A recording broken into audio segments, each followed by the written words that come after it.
the first thing I want to talk about today is Carmelo Anthony and his entire narrative of what's going on with Carmelo Anthony, because at this point it's almost ridiculous of how disrespected he's been. The name of Carmelo Anthony, his skill level, his skill set. You can't sit here and tell me that he's not worthy to be in the NBA.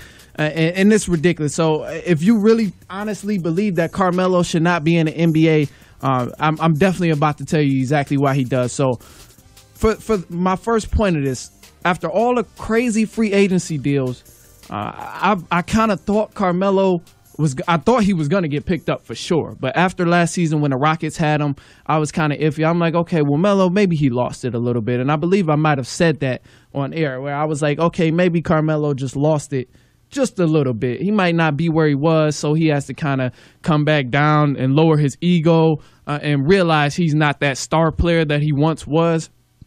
After he did multiple interviews with multiple people and everything, he even talked about that.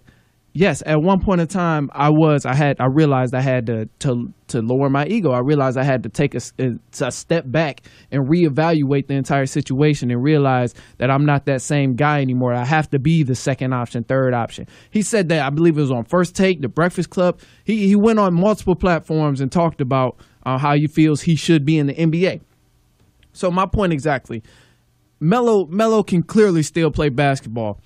And this is what says so. The Rockets, they signed Carmelo Anthony last year for a short period of time. To be exact, it was 10 games. It was 10 games. They had him signed for 10 games. But I looked more into it, and what I found was within 9 days of that time span, the Rockets, they played 5 games. And Melo, he actually got into a groove. So for anybody who thinks he cannot play basketball anymore, listen up closely. So he played. But this was a 9-day time span. He played 5 games in these 9 days. He was in a groove. He dropped 22 one game. The next game, he dropped 24. And the game after that, he only put up 8 points, but he bounced back heavy with 28 points. He was a bucket away from 30. And that was the game. James Harden was out. They needed somebody to pick up and put the team on their back. They needed somebody desperately to pick up the scoring role. And he showed up, put up 28 points. And then after that, he finished the game after that 28-point game, he had another game where he had 17 points. So once he dropped the 17 points, that was the 5 games out of the 9-day span. But what I noticed was that his minutes started to decrease more and more over the next few games that they had him. So that was 5. Over the next, I think it was 3 or 4 that they had him, his minutes started decreasing. But why? Why would his minutes decrease if he just dropped 22, 24, 28, and 17? Those are solid numbers. Like, I mean, that's good. That's a good performance. Like, he was doing his thing, and they were winning. So I don't understand why it's a big deal. So he started losing minutes, and then within that same week, the same week that he dropped 28 points in the game, had the crowd super thrilled, he was released. They released the man after dropping almost 30 points. That makes no sense. That makes no sense. And I didn't realize that at first, or way back in the past when I did talk about the situation. I never realized that that's exactly what was going on. I didn't pay attention to the numbers that close. I seen Melo had some good performances, but I didn't realize that. I mean, that's exactly what was going on. He dropped 28 points, and then wait, it even gets better. When he dropped 28 points, he shot 9 for 12, 75%. 28 points and shot 75%. He shot 9 threes and made 6 of them. He was really doing his thing. And anybody, if you're watching a performance like that, you watch a guy put up 30 points, he's valuable in the league. You literally cannot name 25 players in the league who can score better than Carmelo right now at the moment. I'm not talking about young Carmelo, and I know it's some nice scores in the league, and there's some really, really nice threats. But where Carmelo is right now, I'm not talking about young Melo. I'm not talking about Nuggets Melo, New York Melo. No, I'm talking about Carmelo Anthony that is a free agent right now. There are not 25 players in the league that can score better than Carmelo Anthony at the moment. Not at the moment.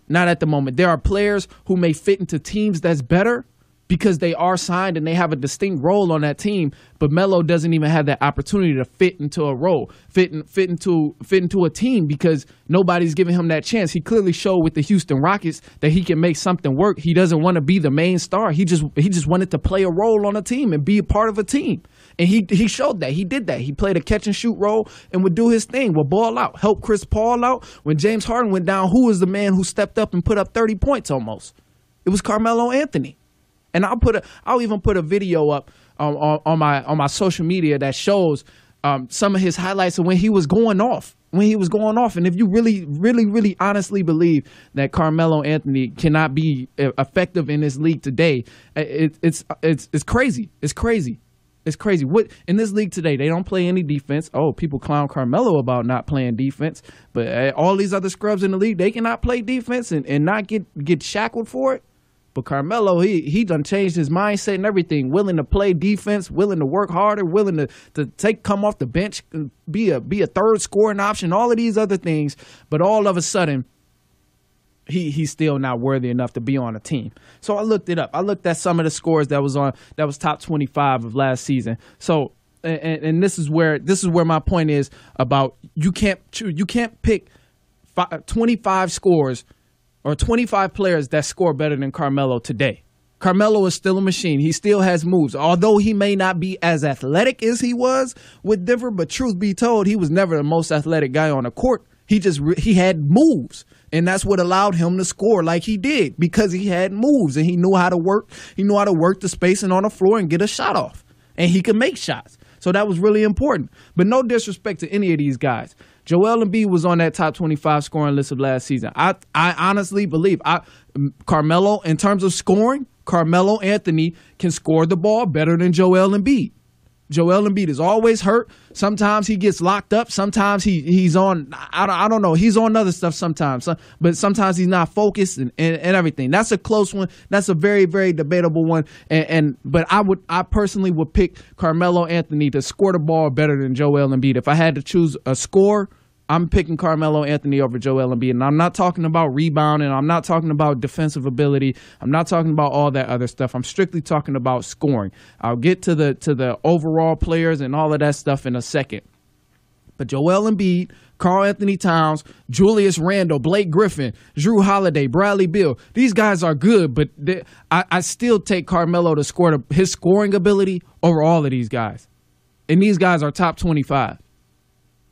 It's not like I'm saying Melo can score better than Kevin Durant. No, that is not what I'm saying. I'm not comparing Melo to being a scoring assassin like Kevin Durant at the moment.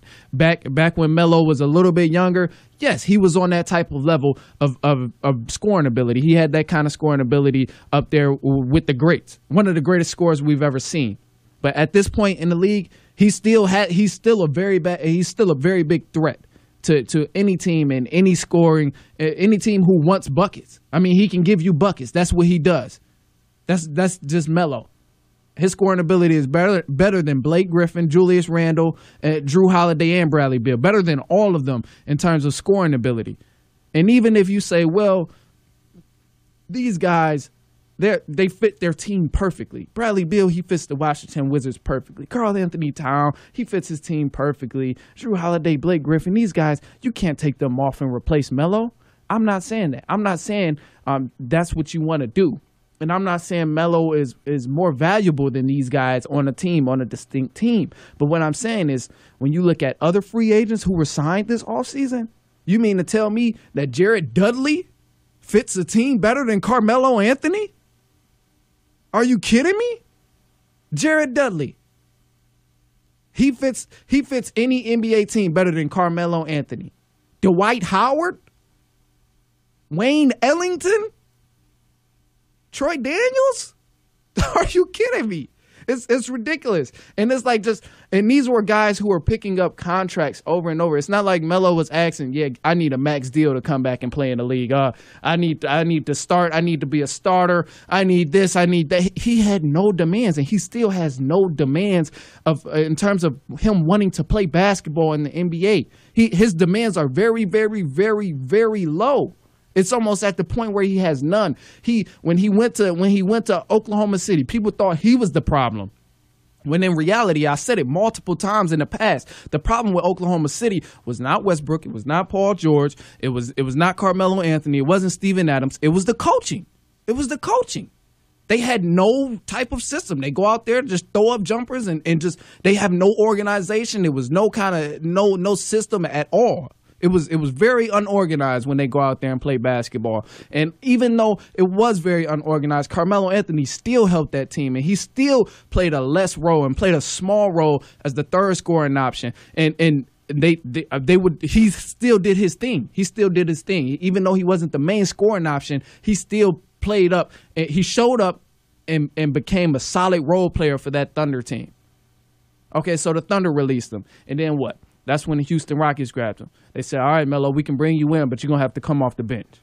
Melo even admitted it was tough for him to change his mindset into coming off the bench because that's something he never done. He never did that before. He's always been a big star. And for him to accept that role and come off the bench, he said it was tough for him. But look what happened. He sacrificed it. He said, all right, I just want to play basketball. And that's exactly what he did. He came off the bench, and what happened? He still produced. He still did great things, and he still, out of those 10 games, he was still doing his thing. He tried to fit in as much as he could, and he took whatever role he had to play and played it to the best of his ability. But yet nobody sees that. I will rephrase that. Everybody's seen it, but they act like we didn't see it. They act like it's just like he was playing bad. They act like he's lacking skill or something like that. The narratives in the league can really, really ruin a person. And I believe James Harden, he talked about that. James Harden, he spoke on that. It was on a Milwaukee podcast or something in that manner. He spoke on it, but he was just talking about how once a guy gets a narrative in the league, it follows him until the end. They keep it going. And that's exactly what happened with Carmelo Anthony right now. When he first came in and was giving buckets, people say, oh, yeah, he's nice, but yeah, he has to be the man. He has to be the man. If he's not the man, he doesn't want to play on that team. He's all about the money. He's all about the money. If you offer him a lot of money, he's staying. He doesn't care about winning. And as you see, that same narrative is following him to this day. Still to this day, it's still following him, regardless of the decisions he's made and regardless of the sacrifices he's made. Either way, that's exactly what's going on today. Is that narrative from the very beginning is following him until the end. And another thing that I was actually glad Royce White, he's a former NBA player and current Big 3 league player. He talked about it and he said, well, why isn't guys like LeBron who walk around and I'm paraphrasing, by the way, but he was talking about guys like LeBron, they have so much power in the league. Why aren't they saying anything about Melo? And I'm not getting on LeBron about it. I'm getting on everybody about it. We all know how much power and how much leverage LeBron has in the NBA. It's ridiculous. We've called him damn near the GM of the Lakers. Every team he goes to, he's the coach, he's the player, he's the GM, damn near the owner. On every team he goes to. So if he was to really say something about Carmelo being signed, or I definitely believe he has the ability to get Carmelo signed, especially with the Lakers team. They went to go pick up Dwight Howard. He definitely could have made some kind of say, said anything, and that whole entire situation would have been different. I guarantee Carmelo would have got picked up by somebody. But even other players, just everyone around the league should say something, because there are scrubs in the league. I'm not going to name them because obviously you wouldn't know who they are unless you're like a family relative of any. And that's I don't want to get into that. I don't want to name them, but you know who the scrubs of the league are. If you watch basketball, you know who the scrubs of the league are. People you haven't seen, people who are just, you know exactly what I'm talking about. But there's scrubs in the league who would trade themselves for Carmelo and understand it. If a GM was to trade a scrub in the league or for Carmelo Anthony, they would definitely understand it and realize that it's okay, or it's Carmelo Anthony. Of course, I'm being traded. Nothing is wrong with that. It's Carmelo. But anyway, man, the narrative of Carmelo is jacked up. And if you really believe he can't play, I'm going to put a video up. I'm going to put a video on my Twitter. My Twitter is at I am Manny Wilson. Be sure to follow me and check it out. I put all the run updates on there and everything. But I'm definitely going to put it on there.